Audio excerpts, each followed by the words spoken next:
بسم الله الرحمن الرحيم السلام عليكم ورحمة الله وبركاته. وإن سلام دمانتين مرتدى قيمها يقدرين تمونن سيدا شرفتا يقدرين تمونن أسوأ الجيبي مرتقات يقدرين معنتا عنو فيديي وحان لا إله هيدن كراميو سيدا قروح بدنا لقاء قبشين intaan u guda galin ujeedada kulankan maanta aan sugu nimi iyo muhiimadda uu leedahay waxaan rabaa inaan ka hormariyo isbarasho guud maadaama dadku waddanka la wada jooga haddana waqti aan la isku helin in la isku arko inaan iska bilaabo aan magacayga waxa la yiraahdaa Cabdikariim Saciid Yuusuf awowgeen wuxuu leeyahay naas caan oo lagu yaqaano aabaheen wuxuu leeyahay naas aniguna barigii aan xamar imid waxbarashada soo aadana naas kale la yaqaan ayaa jirta markuu xarba qof walba tuu yaqaanay inuu ku garto naas xamar laga yaqaan waa shujaac aabihi Allah u naxariisto waxa loo yaqaan dable awowgeen waxa loo yaqaan Yuusuf Sinay waxa rabaa si kale idin baro Ilaahay ha u naxariisto awowgeen Yuusuf Sinay wuxuu ahaa gudoomiyihii ugu horeeyay sindikeeda degmada Hobyo halkaas aad ka garan kartaan muhiimadda aniga ay leedahay inaan saakare Hobyo isugu oo kulankan wada qaadano muhiimadda ay leedahay halkaas ka fahmi kartaan hadda way si gaar ah u sheegi doona magacyada mas'uuliyiinta iyo adeerayaasha ka soo qayb galay kulankan waxa waa ujeedada kulankan inaan u soo daadago ujeedada kulankan maanta aan qabanay waxa ka horeeyay kulamo kale ayaa ka horeeyay waxay ka soo bilaabatay degmada Hobyo aan kulan ku qabanay kulankaas ujeedadiisu ay ahayd in dadka reer Hobyo ee gudaha ku nool ay ka wada shaqeeyaan sidii degmada loo horumarin lahaa haddii noqoto nadaafadeeda haddii noqoto bilic soo celinteeda haddii noqoto faa'iidowrkeeda howlahaas oo dhan iyo dib u dhiska magaalada wixii kraankooda inay sameeyaan waxa mar walba aad ugu faanaa oo ku farxaa gabdhaha reer Hobyo oo mar walba u taagan in horumarka magaalada laga shaqeeyo markii aanu bilaawno hawsha iyada ah cidii koowaad ee aan kulanka la qaadanay arinta aan soo bandhignay wixii ahaayeen gabdhaha Hobyo waad garan kartaan marka ujeedadii aan kala hadalnana hal maalin gudaheed ay ka soo jawaabeen anagoo qorshaheenu ahaa in xaruntii degmada ama hanuuniska dadweynaha dadka qaar u yaqaanaan inaan dayactir ku sameeyno hal maalin gudahood ay ku soo ururiyeen lacag $1,000 waad garan kartaa gabdhaha Hobyo ku sugan ma haystaan shaqooyin ay ka shaqeeyaan sida hadda anaga u haysano ma haystaan meel dhaqaale ka soo galo haddana waxaad ka garan kartaa ishooleen lacagta xadigaas leeg ay keeneen waad ka fahmi karto inay ka go'an tahay in magaaladaas wax loo qabto ujeedadu ma aha ragga xun ragga laftirkoodu gadaal ayay qaybtooda ka qaateen laakiin mar walba waa ku faara waan u mahad celiyaa gabdhaha Hobyo ujeedada kulankaas wada halka ayuu ka soo bilowday oo waxa Ilaahay noo suurta galiyay inaan dayactir ku sameeyno hanuuniska dadweynaha meesha la jiray hanuuniska dadweynaha ama xarunta degmada oo maanta Ilaahay xamdigii dadkuna ay isku tagaan ku shiraan dhalinyaraduna xilliga firaaqada ay leeyihiin banooni ay ku ciyaaraan hore loo ma haysan arintaas kulankeena xiga waxaan ku yeelanay gaalkacyo iyo cadaado dhalinta halka joogtana sida dhalinta Hobyo mawduucan kala hadlayna ma aysan ahayn dib u dhis waxay ahayd in dadka laga wacyigeliyo in colaada dambe aysan goobtaas ka dhicin dhalinta laga wacyigeliyo roobiyaadkuna isku tashay sameeyaan Ilaahay xamdigii wayna la qaateen waan soo dhaweeyeen waan uga mahad celinayaa kulankeena saddexaad waxaan ku qabanay magaalada Xamar waxaan u qabanay dhalinyarada reer Hobyo ee Xamar ku sugan iyo waxgaradka halka jooga ujeedada kulankaasna waxa uu ahaa maadaama Xamar ay joogaan inaysan magaaladaasi laba qasaar ku dhicin iyadoo magaalada dib dhac ka jiro haddii fursado la helana inaan la oran dad wax yaqaan wax xal raadiyo oo banaanka loo raadiyo sida deegaanada dariskeena ama Xamarta la turkeedo dhalinta waxaan ku wacyigelinay inay iskuulada aadaan oo jaamacadaha aadaan si fursad kasta oo Hobyo u hesho ay uga faa'iideystaan Ilaahay xamdiga taa waxay keentay iskuulka hadda magaalada ku yaala 300 arday dhigato markii dawladda Xasan Sheekh xilligeedii la bilaabay barnaamijka la yiraahdo Go to School ee wasaaradda waxbarashada macallimiinta imtixaanka laga qaaday waxaa ku soo baxay dhalinyaro hobyaad ah ee jaamacadda xamar kaga baxay maantana macallimiin ka hobyo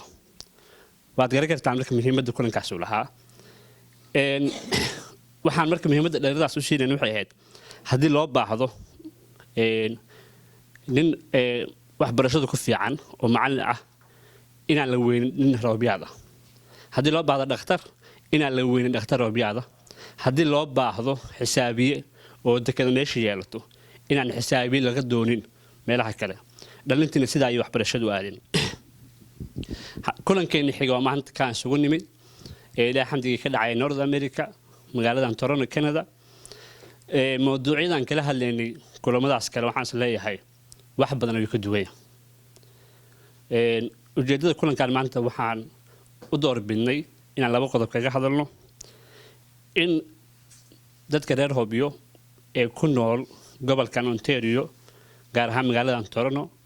inay isku yimaadaan guddi sameystaan meel laga soo xiriir yeeshaan ujeedada labaadna waxay ahayd inaan ku wargelino inaan rabno in la bilaabo mashruuc ku saabsan bacad celinta Hobyo in Hobyo bacad celin loo sameeyo waa dareemi kartaa hami qof ku dhashay yaqaana dadka kuna la wada dareemi karaan Hobyo haddii guri cusub la dhiso guri ayaa duugma oo aasma si taa looga fursadaas looga badbaado in la sameeyo bacad celin waad ogtihiin xilligii dawladda dhexe ayaa waxaa saas oo kale bacad celin loo sameeyay magaalada Shalaambood saakana way ka nabad qabtaa bacaadkii faraha badnaa qobaro Soomaaliyeed oo xamar ku sugan aan waqti la qaadanay dadka xilliga qaybta ka geystay ayaan kulamo la sameynay sida ku haboon ee bacad celin loo sameyn karo geedihii ay doorteen xaddiga tirada inta la eekaayeen geedaha lagu abuuray xogtaas oo dhan soo aruurinay waxaan rabnaa haddii Ilaahayna waafajiyo inaan Hobyo wax kastaba ha ahaatee inaan arrintaas bacad celinta howsheeda bilowno reer North America iyo reer Canada muhiimadda koowaad ay u leedahay inay ka qayb qaataan jaaliyadaha kale ee ku sugan Europe iyo Afrika qaybaheeda kalena ayaga laftirkooda ku boorineynaa in intay isku yimaadaan kulamo noocan oo kale yeeshaan arrintaas ay ka soo qayb qaataan warka inaan badimo rabo markii qof Hobyaad aad aragto ee aad weydiiso magaaladii maxaa tartay oo u qabatay kan ugu sokeeyay ugu horan wuxuu ku leeyahay boos ayaan ka iibsaday wali wuxuu taagan yahay in dad shakhsiyadeed uu ka hadlo dantii guud meesha way ka maqan tahay maamahayooyinkan kuma fiicnee waxa rabaa hal maamaayo meesha sinaa geliyo wax dadooda lagu maamaahana maaha wada ka raali gelina wiil ayaa ku caasiyaa waalidkii dhalay ku caasiyo habeenkii marka sidoo isaga maqan yahay muqaadaraadkaas iyo howlaha ayuu xilli dambe yimaadaa wuxuu qasi karo qasaa gurigan wuxuu cuni karo cunaa habartii iyo odayga guriga iska lahaa way dhibsadeen in wiilku waxa sameeyo maalinkii dambe marka waa la soo hor fadhiistay wiilkiin waa loo wacay waxa leeyahay sidaan lama qabato ma yeeli karno dood dheer kadib wiilkii su'aal weydiiyay wuxuu yidhi waad dhasheene maxay tarteen waxay tarteen ii sheega hooyo waa iska taqaaniin jawaabti kuma soo degdegin oo dib ay isku dhigtay laakiin odayga xogaa libaaxin sameeyay wuxuu yidhi bal wiilka waajibkiisa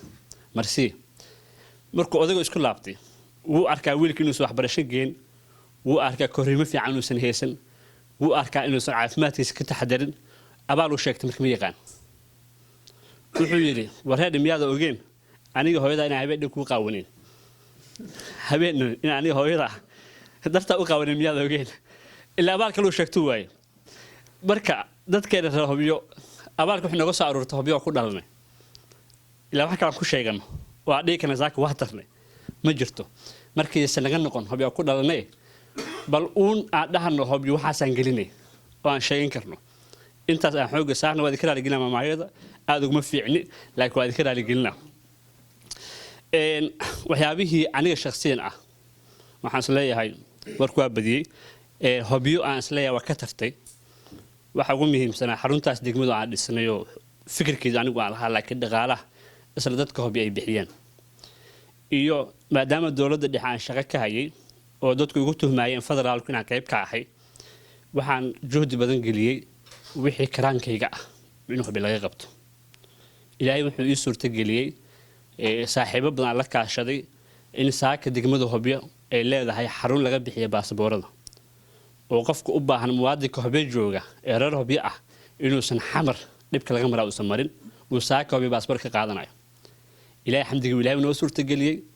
xajka dhawaadada ka faa'iideystay xajkana dad ka faa'iideysan doona sidoo kale waxaan ku guuleysanay in airport ka hadda shaqeeya ee flight-ka isbuuclaha ah in maamulkiisana dawladda dhexe ay gacanta ku dhigto oo saraakiil reer Hobyo ah dawladda dhaxana ay soo dirtay Hobyo saaka ay joogaan waxaan isleeyahay waa inta ugu yar aan ka sameysay waxa ii socday qorshe ahaa in konton dhalinyaro ah reer Hobyo ah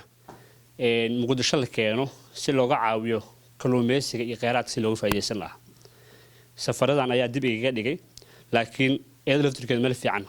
ayay noo maraysaa waxyaabii inta yadka noo qabsoomay ahaayeen waxa la sidoo kale gabayadana kuma fiicniye in hal gabay ka tuuro oo sheego waan ka raali gelinay hadda wax ka qaldo gabayga waxaan u xushay inaan la wadaago dareenka Hobyo ka soo baxaya magaaladu ma aha in iska aamusantahay way hadashaa dadkeedu way la hadashaa dareenka Hobyo ka soo baxaya ayaan u xushay gabaygan inaan kula wadaago gabayga magaciisa waxa la yiraahdaa beerka ka ogsooni abwaankii tiri wuxuu leeyahay markaan boodada ka jabay boqolka taagiisa habeenkii way bilan lahaa baalki cawlaaye raggii buurta dheer igala baxay beerka ka ogsooni ninkii inuu badal iga cunay ii bariidinay ee bar kale intareen beerka ka ogsooni bah cilaamo goortee dhammaan igu dulbooyeysay bah sardheysna bagax inay tiri beerka ka ogsooni adduun waa baraare hadduu ii bogsado xoogu hadduu eebahay ka isugu beego abaal badh ah abaal bur ah abaal bur iyo dheeraad nimbarkiisa kaan ugu bedelay beerka ka ogsooni ujeedada aan soo xushay gabaygan wuxuu ahaa magaalada Hobyo ka warhaysaa nin walba wuxuu taray maalin maanta ahayn waa awaal gudaysaa ninka Hobyo jooga ee subax soo kaca ee waxba aan u tarin way ka warhaysaa ninka balad shisheeye jira soona bixi waayay ee in aan bogsado u jeclaa beerka ka ogsooni ayuu yiri abwaanku waan dareemi karaa waa wada jecelnahay magaaladii adeerka Cabdullaahi iyo Cusmaan iyo qalbiga lagu wada hayaa ninka marka balad shisheeye jira soo bixi waayay laakiin diyaar u ah wax alle wax lagu taray magaaladaas ee tasiilaada bixiya maalinkii uu tagay magaaladu way ogtahay wuxuu ninkaas geystay oo dheefta lagu ma qadinayo waxaan markaa intaasna qayb ka qaadano ugu dambeyn wax ku soo gabagabeynaya sheeko yaro awowgay Yuusuf Sinay iyo aabahay dhaxmartay ilaahay u naxariisto labadaba awowgay Yuusuf Sinay wuxuu aabahay uga sheekeyn jiray in magaalada Hobyo dhismi doonto inta kada ilaa miyaala doonto asagoo sheekada wada dhintay awowgay aabahay sheekada anigu noo bilaabo wuxuu yiri Hobyo waa dhismi doontaa tikadii yeela doontaa laamiyo ayaa magaalada sameyn doontaa ilaahay u naxariisto aaban waa dhintay asoo sheekada wada saaka aniga taaganta aniga marka ma rabo wiilka aan dhalin oo sheekay ma rabo waxa rabaa inaan wax bilaabo wiilkii aan ku yiraahdo aab waxaan bilaabay dhameystir ee sheekaysan noqoninto marka diyaar u miihi sheekada awowhay iyo sheekada aabahay inaan wiilkay ugu sheekayo ee waxaan diyaar u ahay inaan wax bilaabo wixii aan kala dardaarmino dhameystiro waan ma santiin